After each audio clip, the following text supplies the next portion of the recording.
The room had no windows, only the smell of bleach and metal, the hum of a motor behind a wall, and a clock that had been stripped of its hands. A guard in a quilted winter coat peeled off his gloves and rubbed his fingers over the radiator for heat that never came. It was said to be Omsk, 1943, midwinter.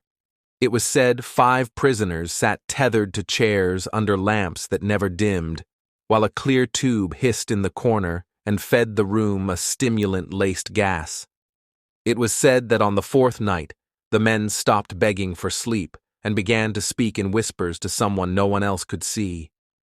None of this is on paper anywhere you or I can check.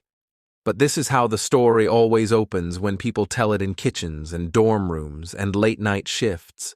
A sealed Soviet room, a clock without hands, and men who forget the sound of their own voices. When you sort this story into a timeline, the first date that stands still under your pencil is not the 1940s at all, but the early years of the Internet. The tale appeared in English in the late 2000s on horror forums that thrived on anonymous posts and photos scraped from somewhere else. The details were already formed. The stimulant gas, the promise of freedom at 30 days awake, the descent into self-mutilation, the final ragged confession that nothing human remained. A few years later, the same piece was copied to blogs, narrated in grainy videos, translated into Russian, Spanish, and back again. The setting settled on Omsk because Omsk sounded like a place where you could put a room with no windows and no questions asked. It had prisons. It had winters that could split wood. It had the weight of Soviet secrecy on its side. But rumors do not grow from nothing. There were wartime laboratories across the Soviet Union. There were NKVD basements and hospital annexes. There were closed cities with number names and metal doors that never opened to the street.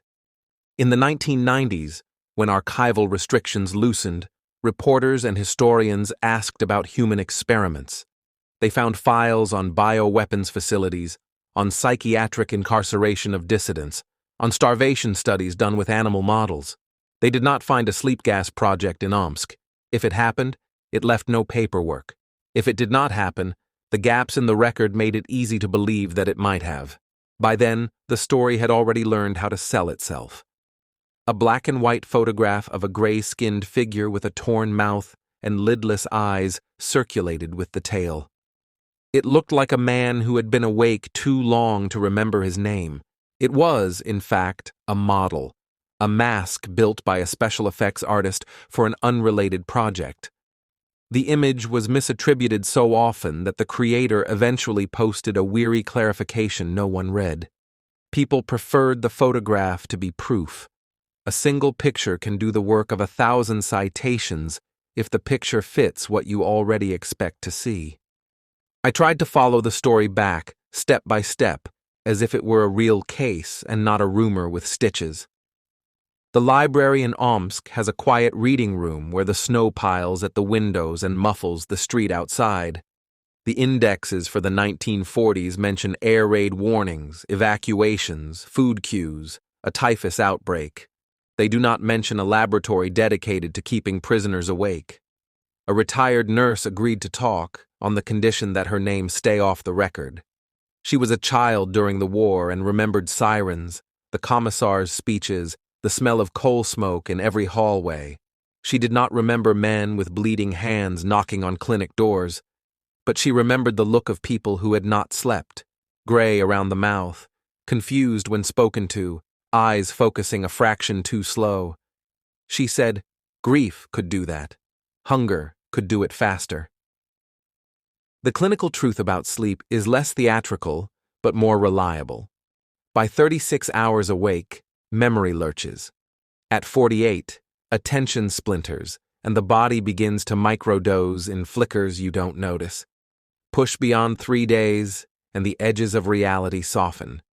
People see movement in the corners of rooms and hear voices in vent shafts. These are known facts, recorded in labs with volunteers who could stop at any time. The piece that turns the Omsk tale from hard science into horror is not the gas or the room. It is power, men kept in a sealed space by people who will not let them quit. That part is not alien to the 1940s. That part happened in more places than we like to recount. The internet sharpened the story's teeth. By 2010, it was everywhere, its paragraphs copied and pasted with no author line, each retelling adding something a little worse.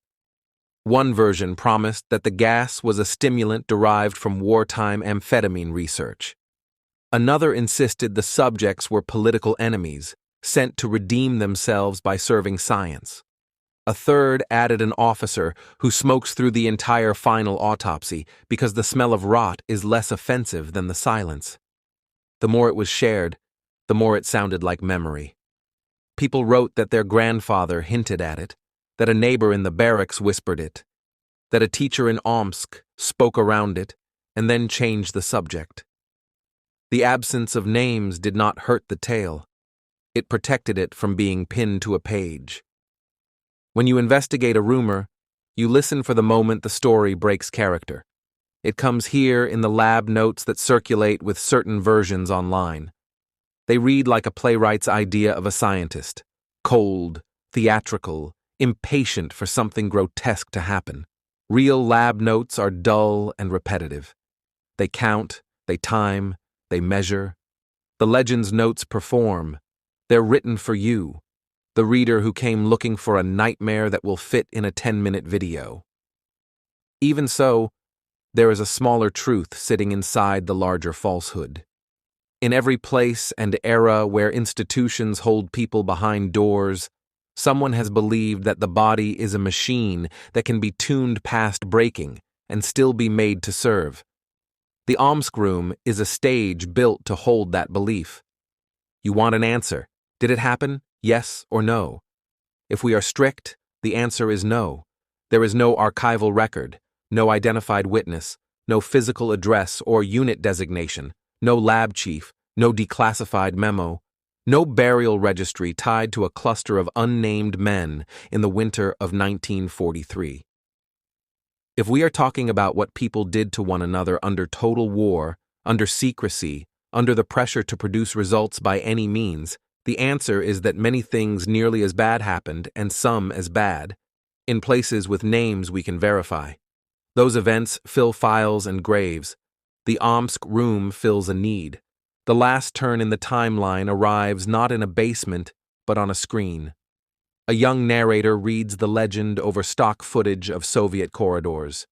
The voice is calm, the phrasing clean, the music a low drone. The comments below divide into camps. One side says it must be true because they feel it in their bones.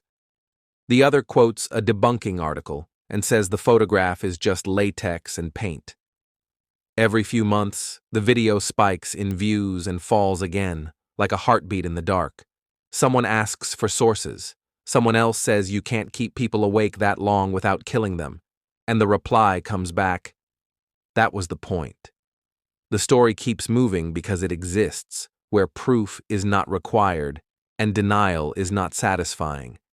It resonates because it tells you something cruel about control and something fragile about the human need to sleep. The nurse I spoke with called me back the next day. She had asked a friend who worked in the municipal archives whether there were any wartime notices about a sealed ward. None surfaced. She paused and told me a different memory instead. Her father coming home after a 72-hour repair shift on a broken locomotive line, hands cracked, eyes unfocused, speech slurred with exhaustion. He tried to drink tea and fell asleep sitting up. They let him sleep, and when he woke, he cried for no reason she could name. "Do not make a monster," she said, "when a man without sleep will do." If you want the last image in this story, it is that. Not a gash-mouthed thing in a jar of cold light, but a small apartment where a family watches a man's head tilt forward at the table and his shoulder relax for the first time in 3 days. Outside, the snow falls the way it always has in Omsk. Inside, a clock with hands keeps time. Thank you for listening to The Lantern's Tale. Subscribe for more true stories. if you dare.